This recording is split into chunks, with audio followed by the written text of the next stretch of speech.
The prey is already leaving the floor.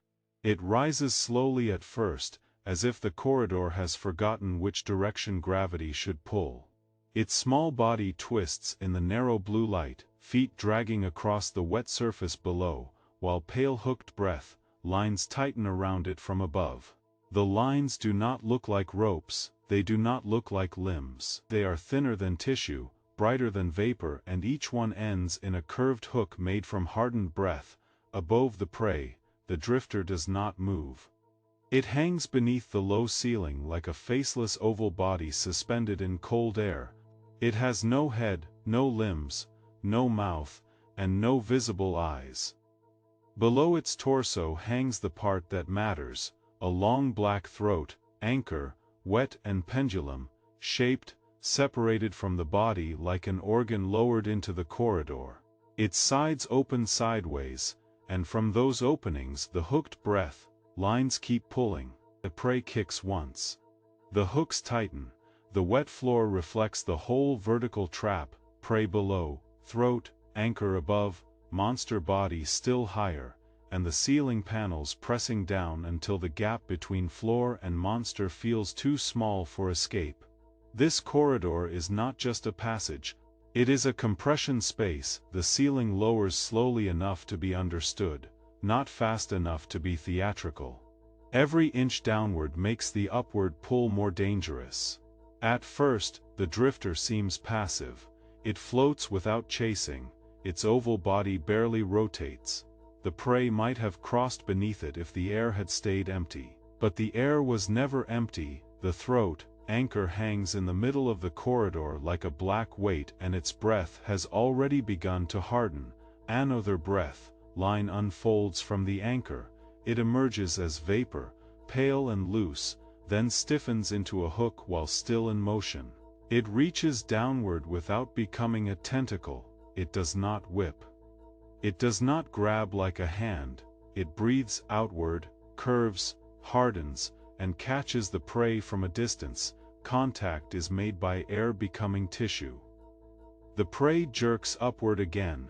Its body leaves the wet floor completely now. Drops fall from its underside and ripple in the reflection below.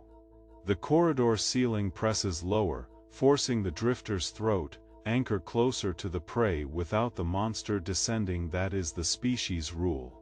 The drifter cannot come down, it can only hunt what its breath lines can reach. Throat. Anchor opens wider, its black sides fold apart like a wet vertical valve. Inside, no mouth appears. There are no teeth, there is only a dark breathing channel lined with pale hook roots, each root feeding a line that runs down to the prey. The organ is not a throat inside a body. The throat is outside, hanging below the body, doing the work that a mouth never could. The prey twists toward the floor, the movement only tightens the hooks. The breath lines pull from different angles now. One from the shoulder, like ridge of the prey, one from its lower side, one from behind its narrow body. Each line trembles with inhaling pressure. The drifter above remains almost motionless, but the throat anchor pulses. Every pulse shortens the lines. Every shortening lifts the prey closer. The ceiling panels descend another fraction. Cold blue light flattens the scene. Vapor trails slide across the corridor, making the breath lines easier to see. The wet floor reflection shows the prey rising out of its own mirror. Its reflected body remains below while the real body is drawn upward. For a few seconds it looks like the prey has split into two versions, one still on the floor, one being taken into the throat. The drifter's oval torso tilts slightly, not enough to chase, only enough to align the throat anchor over the prey. The hook lines become more numerous, some hang unused, swaying in the compressed air. Others tighten around the prey and pull. The corridor has no room for a sideways escape now. The low ceiling presses down. The floor is slick. The throat anchor is directly above. The only open direction is the one the monster controls. the prey rises into the lower edge of the anchor. The black organ folds around the air before it folds around the prey. The hooked breath lines pull the body into the opening without the organ dropping farther. The prey does not disappear all at once. First its upper edge enters the dark channel, then the lines retract. Then the sides of the throat anchor close slightly, not swallowing like a mouth, but sealing around the pressure of the captured body. Say its oval torso tightens from above, and the throat anchor grows heavier beneath it.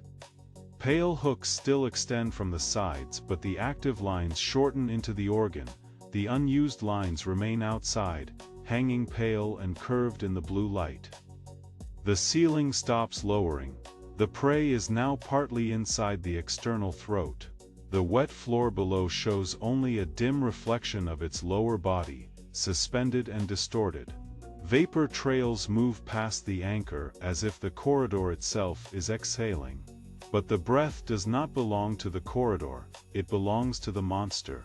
The air around the prey has become the monster's feeding structure, one last pull. The prey is lifted higher, into the black anchor. The side folds close around it, and the hooked lines detach one by one.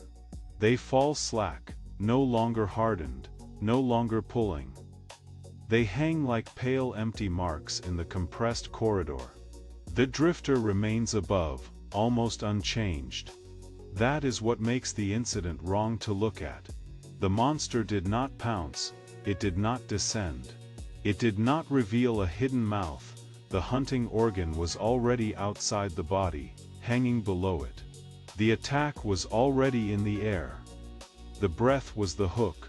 The corridor widens by a few inches as the ceiling eases upward. Nothing escapes. The throat anchor closes into a wet black pendulum again.